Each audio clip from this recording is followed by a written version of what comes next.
Bonjour à tous, aujourd'hui on va parler d'un sujet absolument critique dans le développement blockchain, l'audit de sécurité des smart contracts. Si vous devez développer des contrats intelligents, vous devez les auditer avant de les déployer en production. Pourquoi? Parce qu'une seule faille peut coûter des millions d'euros et une fois déployé sur la blockchain, un contrat vulnérable est irrévocable. Dans cette vidéo, je vais vous montrer comment utiliser deux outils essentiels dans l'arsenal de tout développeur blockchain. Slither, un analyseur statique ultra puissant développé par Trace of Bits. Mithril, un analyseur d'exécution symbolique qui va plus loin dans la détection de vulnérabilité. Ces outils sont gratuits, open source et utilisés par les professionnels de la sécurité blockchain dans le monde entier. Voici ce qu'on va voir ensemble. Pourquoi auditer? Donc les risques concrets, une présentation de Slither et Mithril, l'installation et la configuration, un audit pratique d'un contrat vulnérable, l'analyse et correction des vulnérabilités et les bonnes pratiques d'audit. Allez, on y va, préparez votre terminal, on va coder ensemble. Avant de plonger dans les outils, parlons rapidement des outils. Voici quelques exemples réels qui ont coûté cher. Donc, The DAO en 2016 avec 60 millions de dollars volés à cause d'une retency attack. Party Wallet en 2017 avec 300 millions gelés à cause d'un bug de délégation. Poly Network en 2021, 600 millions volés. Heureusement qu'ils ont été récupérés, eux, mais tout le monde n'a pas eu cette chance.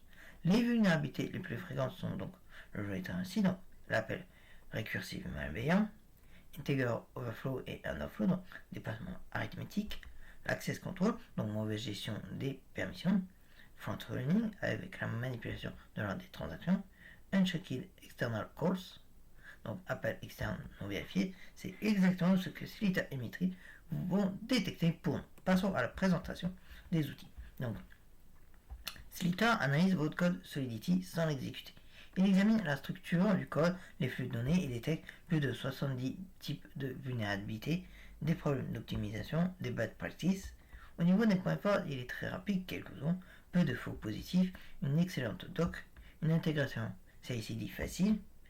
Alors Mithril, lui, fait de l'exécution symbolique. Il simule toutes les branches possibles de code pour trouver des vulnérabilités plus subtiles. Redundancy attack, integer overflow, transaction order dependence, délégation dangereuse. Donc ces points forts, c'est déjà une détection en profondeur. Il trouve des bugs complexes, analyse les chemins d'exécution. Par contre, il est plus lent que Slither. Et il peut prendre donc plusieurs minutes. La meilleure approche, utiliser les deux. Slither d'abord pour un audit rapide et la détection des log hanging fruits, Mithril ensuite pour l'analyse approfondie des sections critiques et un audit manuel, parce qu'il faut toujours finir par une revue humaine. Maintenant, installons tout ça. Donc, alors, déjà, on va voir la version de Python sur le terminal. Il faut bien évidemment 3.8 ou plus. Donc, moi, c'est bon. Ensuite, on installe Slither via pip. Donc, alors, en plus, il faut rajouter break system packages. Bon, moi, c'est ce que j'ai fait pour quand je l'avais mis. Donc, il faut mettre hop là, ça. Ah zut. Donc, hop. Ah, voilà. Il faudrait mettre ça. Bon, moi je ne l'annonce pas parce que de toute façon je l'ai.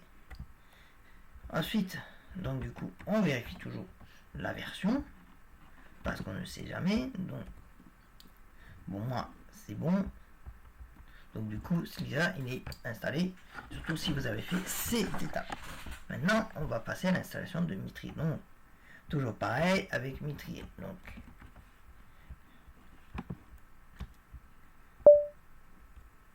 Donc, pareil, vous demande, bon, c'est une sécurité. Bon, on peut faire via Docker aussi, avec cette commande. Bon, moi, j'avoue que je ne l'ai pas utilisé, parce que moi, je ne l'ai pas mis sous Docker. Ensuite, on vérifie la version. Tac.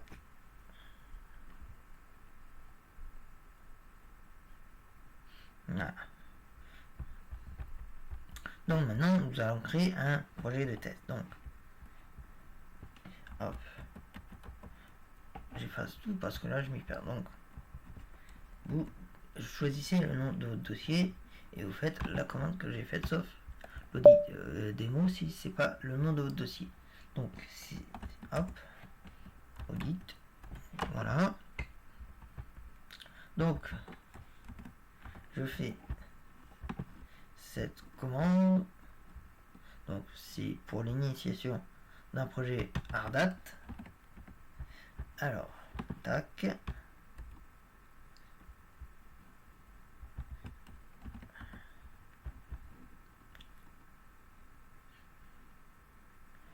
Hop. Hop. Parce que de toute façon, il va me le demander. Tac. Oui. Minimal. Oui. Oui. Hop. Bon, on vérifie s'il y a besoin. Bon. Donc du coup, vous voyez, il n'y a pas besoin. Donc maintenant, je vais créer un... déjà, je vais ouvrir un VS Code. Ce sera déjà pas mal. Pour ensuite créer un contrat potentiellement, pas potentiellement, intentionnellement vulnérable pour la démo. Ce contrat, il contiendra plusieurs failles classiques. Donc, hop, mince. Zut. Bon. Avec le petit fait, il me l'a mis. Bon. C'est top. Hop, donc, d'ailleurs, il faut que je vous change la vue. Alors, tac. Voilà. Alors, par contre,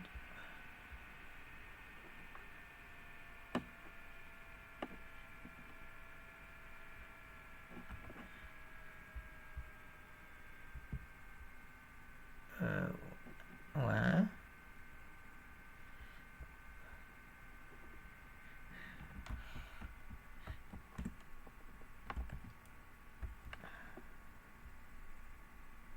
Ah, ouais. Bon.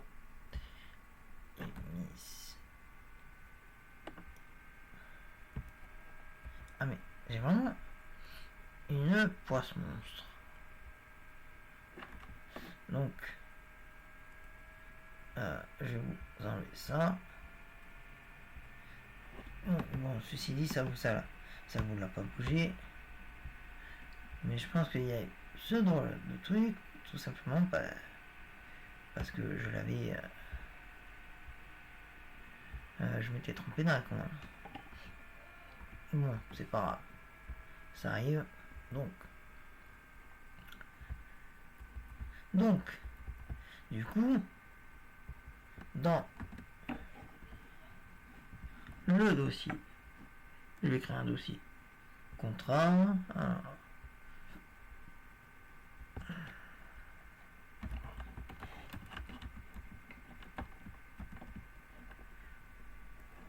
Hop. Mince. Ah mince, si. Hop. Donc, c'est bon. Alors.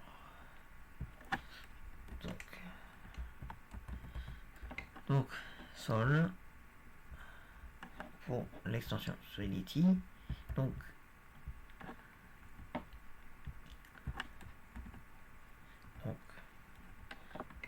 voilà. On enregistre.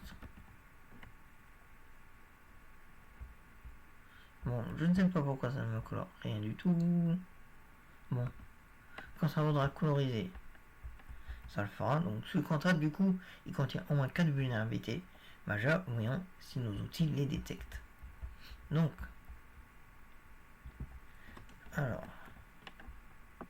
je vais ouvrir le terminal de VS Code en espérant qu'il n'y ait pas de bug.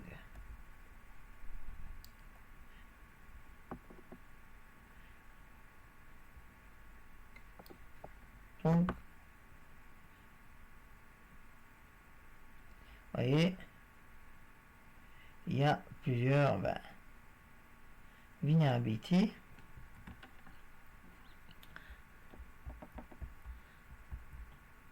Donc, déjà, au niveau de Retency in Vulnerable Bank, Retro, External Call, Success et Balance, etc. C'est notre vulnérabilité classique en Retency. Slither détecte qu'on modifie l'état après un call externe. Un attaquant peut appeler withdraw précocement avant que le solde ne soit mis à jour. Donc, hop,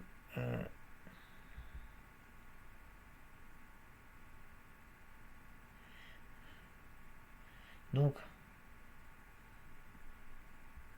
du coup maintenant on va passer quand même à la suite, hein. Donc on va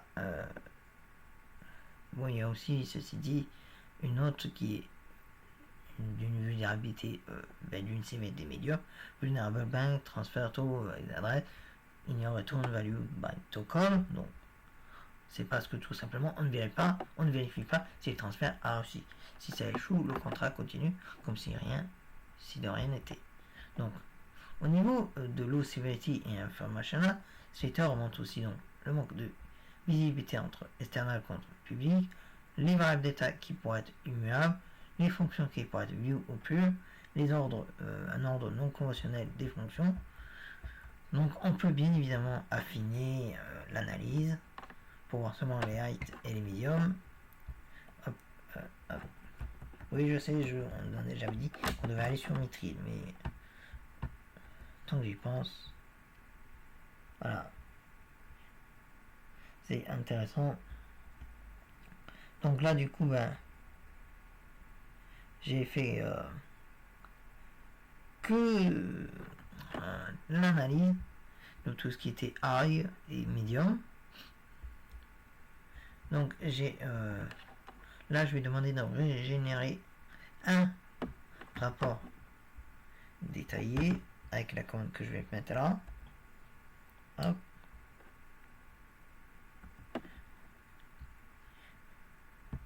Je vais vérifier les vulnérabilités spécifiques. Une vulnérabilité spécifique, pardon.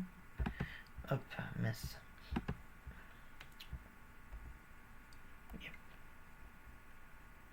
Bon, voilà.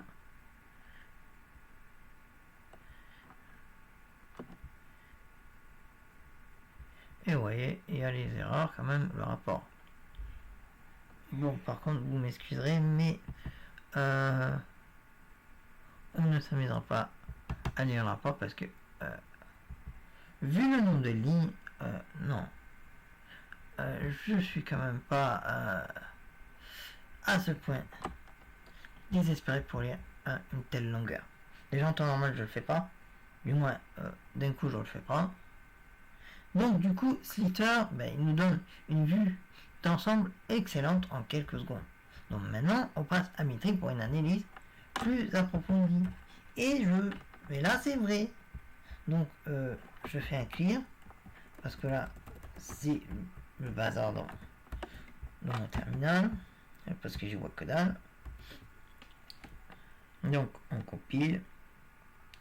Bon, ça m'a mis un warning parce que du coup à cause d'une vulnérabilité qu'on a mis tout à l'heure. Mais là ce n'est pas trop grave parce que ça n'empêche pas la compilation et que c'est en test. Donc maintenant on va analyser avec un Mithril.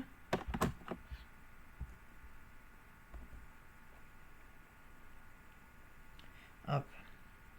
Bon là par contre, je vous rappelle que ça peut mettre quelques minutes. Tout simplement parce qu'il explore tous les chemins d'exécution possibles, comme je vous l'ai dit la dernière fois. Alors, donc du coup, bon. Ah oui, c'est juste parce que j'ai oublié le fichier config. Bon. Donc du coup, hop. Tac, bon, je crée un nouveau fichier, .json, hop, Mithril, parce qu'il est un peu embêtant. Bon. Tac.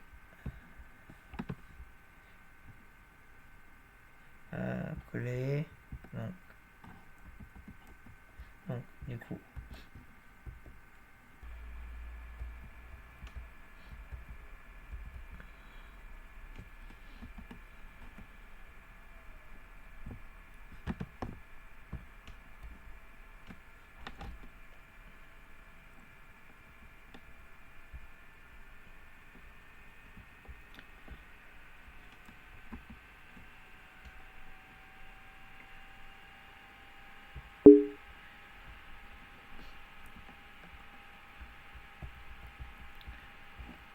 Ah bon, ben, on dirait que là c'est bon.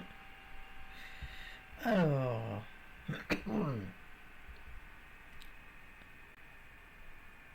Eh oui, bon.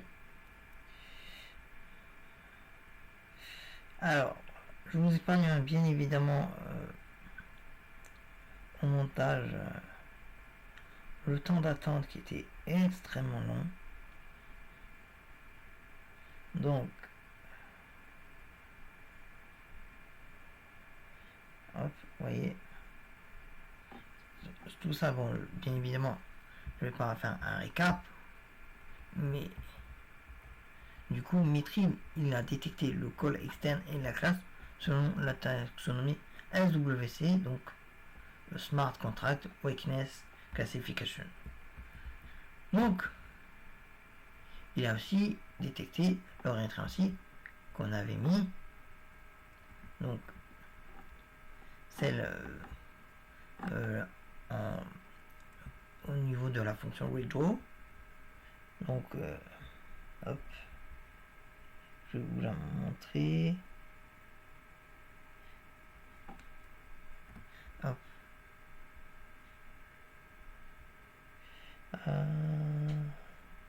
Voilà, celle-là. Donc, il l'a détecté comme vous l'avez vu. Mais bien évidemment, il va plus loin parce qu'il explique exactement pourquoi c'est dangereux et comment l'exploiter. Donc, on peut faire une analyse d'options avec de manière différente, mais franchement, je vous les mets je vous les marque là, mais je m'amuse pas à les refaire. Parce que franchement, même si là, parce que là, comme c'est marqué, ça va être plus long. Donc déjà que là, c'était extrêmement long, parce que je crois que j'ai attendu pendant 10 minutes à peu près.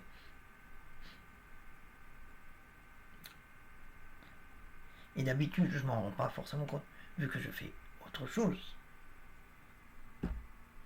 Donc du coup, je vais avoir une longue séquence à couper lors du montage. Sinon, vous me verrez faire le clown pendant ce temps. Donc, vous voyez quand même la différence entre Slither qui est rapide, exhaustif sur la structure de code, et Mitri qui est plus lent, mais qui détecte des vulnérabilités runtime subtiles. Donc les deux sont vraiment complémentaires. C'est pour ça que ça vaut que, même si vous avez la bougeotte et que vous avez envie d'aller vite, que utiliser Mitri, ça a quelque chose. Maintenant qu'on a identifié les problèmes, nous allons quand même les corriger. On ne va pas laisser ça en place. Non. Donc, alors, je vais faire un nouveau fichier. Donc, je sais pas comment je vais l'appeler. Bon. Bon, pire, je vais l'appeler Secure Bank. Voilà. Hop. Point sol.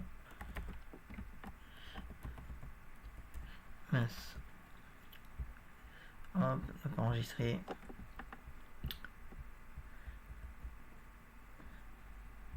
Donc,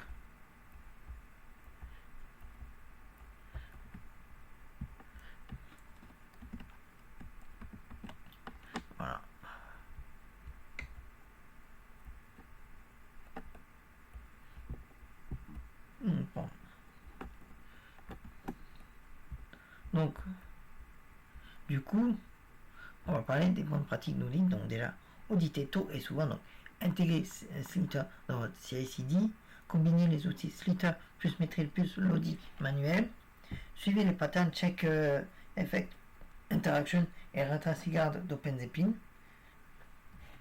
testez vos contrats avec un coverage à 100%. Au niveau des bug bounty, avant le magnet, lancez un programme de bug bounty. Et pour les contrats critiques, faites appel à des auditeurs certifiés. Parce qu'un audit professionnel sera toujours pas mal. Un ajout supplémentaire. Et petit bonus, vous pouvez intégrer Slither dans votre CI. Pour ça, donc, alors, on va créer un nouveau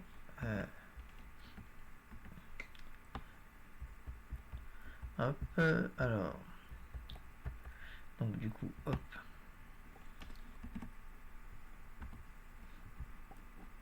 donc,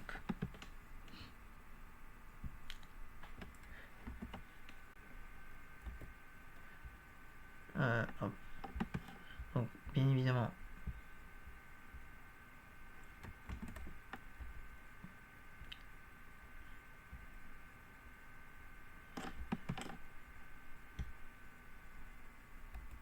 donc du coup, bien évidemment, oui, vu que j'ai laissé l'arborescence, ça m'avait écrit du coup le fichier en dossier, mais ce n'est pas ce qu'il fallait, même si c'est plus rapide.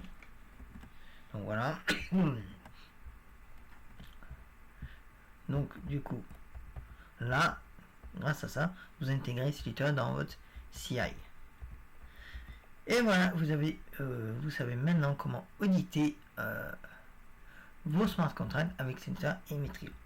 Alors, un petit récapitulatif, donc Slither pour l'analyse statique rapide, Metril pour l'analyse symbolique approfondie, toujours corrigé avec le pattern check, effect, interaction, tester. Et au niveau des docs utiles, vous avez la doc de Slither, celle de Metril, vous avez aussi SWC Registry, OpenZeppelin Contrat pour les implémentations sécurisées. N'oubliez pas, un contrat non audité est un contrat dangereux. Prenez le temps de sécuriser votre code avant de déployer en production. Si cette vidéo vous a plu, n'hésitez pas à liker, vous abonner et à partager. Et laissez-moi en commentaire vos questions ou les sujets que vous aimeriez que je couvre. A très bientôt pour une nouvelle vidéo sur la sécurité blockchain.